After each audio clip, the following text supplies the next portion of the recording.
understanding macroeconomics, understanding the business environment, digital, understanding strategy, understanding the balance sheet and the P&L of the business.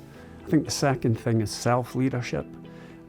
So it's understanding yourself, where you are today and what you need in terms of behaviours, capabilities, skills to go to that next level.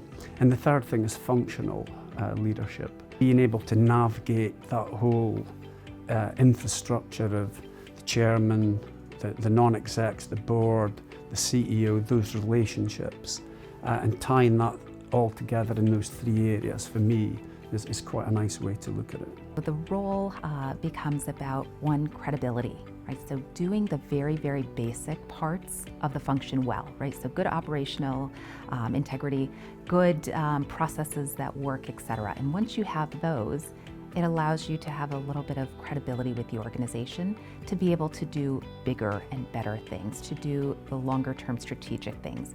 That you don't get the trust, in my experience, to do those things until you've done really well at the blocking and tackling, the very basics.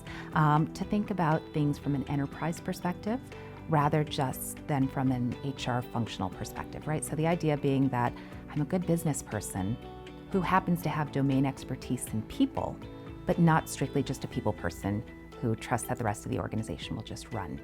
Really be a reflection of the organization, right? So being able to be the mirror, if you will, to the organization to say, this is what we're showing people internally, and this is what we're showing people externally. And is that what we want to be reflecting? I think HRDs who are looking to step up to a group role need to have really rock solid relationships with their commercial teams and also their corporate functions and the leaders of those areas as well. A really solid understanding of the company strategy and how to grow the business is absolutely fundamental.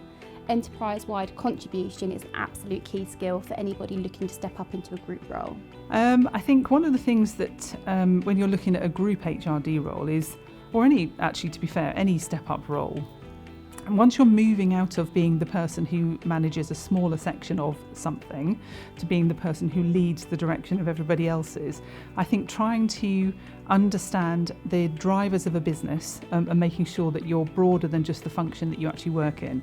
So being really clear that the role that you're now playing is actually managing a broader senior team, and some of your peers are people who are not specialists in your function area, and then actually you're setting the direction for your function. So you've got to be the person who translates what the business needs into what your function should deliver going forward. So understanding that and certainly learning very early on about how the business strategy impacts how you should manage your people agenda, I think is a really, really, really good way of trying to understand how, as you start to rise, shaping all of those things is really key.